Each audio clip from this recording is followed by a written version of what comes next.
Welcome to the 100th Annual Hunger Games. As you all know, for each quarter quell, there is a unique twist to the games. This year, females throughout history shall be pulled from the districts. Welcome to the 100th. I already said that.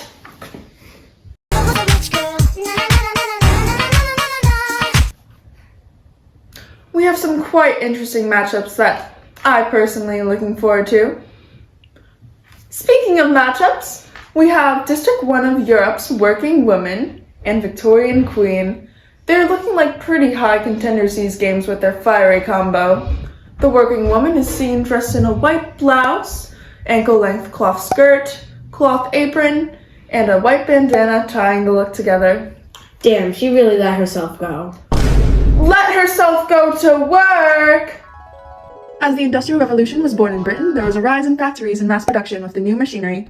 This led to women taking on roles in industries like textiles, pottery, and paper factories.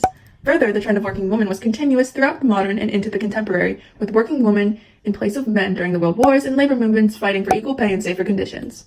And for our other tribute from District 1, the high-class queen. Her look reflects the wealth and significant role in society. She wears a corset, a large petticoat, and side hoops accentuating the skirt's round shape. Because of her position, her clothes are specially made for her with intricate embroidered lace patterns and hand-picked silks. Not only does this look demonstrate her wealth, but it demonstrates her power. Numerous female monarchs had memorable reigns throughout the modern era. Catherine the Great expanded Russia's borders whilst fostering a revival in the arts. Queen Victoria, who brought social reforms to Britain's empire.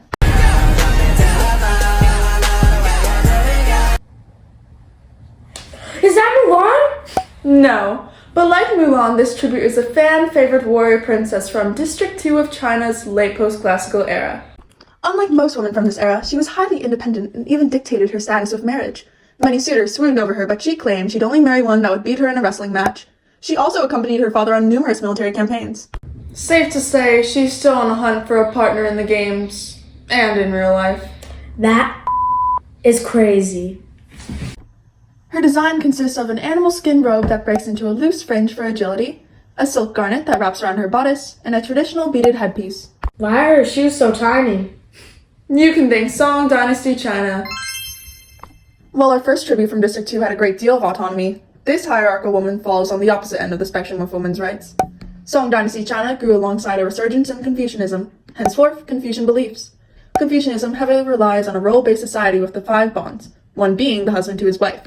Within this relationship, it was the woman's duty to be weak and fragile, birthing the practice of foot finding, which she appears to be wearing. Our next district may have younger tributes, but mind you, they're not ones to underestimate. The young Aztec girl contributed substantially to her community. Many early civilizations like hers were egalitarian, although men's and women's duties were not the same. This young girl is a reed basket weaver, like the one she's holding, and also helps ground maize into a dough. She is wearing a long draped cloth with designs at the bottom, some cultural jewelry, and a traditional tribal tattoo on her face. The other one sure looks provocative compared to the other tributes we've seen tonight. Ah yes, she is the modern-day feminist.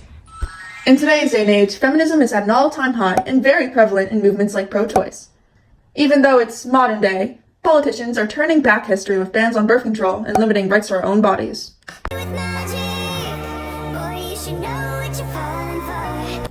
Finally, we have District 4's Islamic Regents. Our first tribute is a part of the Ottoman Empire being a Harlem wife. Sure, when people think of them, they think of the glamour and the beauty of being one of the high-class wives for the Sultanate. But, in actuality, Harlem really was just a developed slave concubine. There were women and young girls bought from slave markets forced into a life of serving with their only purpose being supplying the Sultanate with a ton of kids. My bad, boys. She's seen wearing a long draped headscarf, a low-rise skirt, and a golden jewelry throughout. As I said before, sometimes we are forgetting our history and regressing. This, in an even more severe sense. Women have been losing rights by the minute in the Islamic world, something that has been amplified by enforced beliefs by the Taliban and other leaders. They are compelled to stay at home and have to heavily rely on the authority of male figures in their households. This participant, in particular, is a girl from Iran protesting the government in one of the very few ways she can make a difference: not wearing her hijab. She's also wearing more modern-day clothes with jeans and a t-shirt, refraining from the more modest outfits permitted to wear.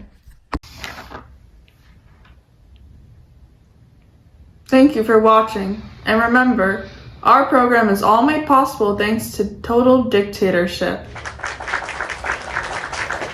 Remember, Without the enforcement of the Hunger Games by peacekeepers and our leader, President Snow, we would succumb to chaos and our nation would fall. Shout out to the dictators who have strictly controlled our societies throughout history. Thank you.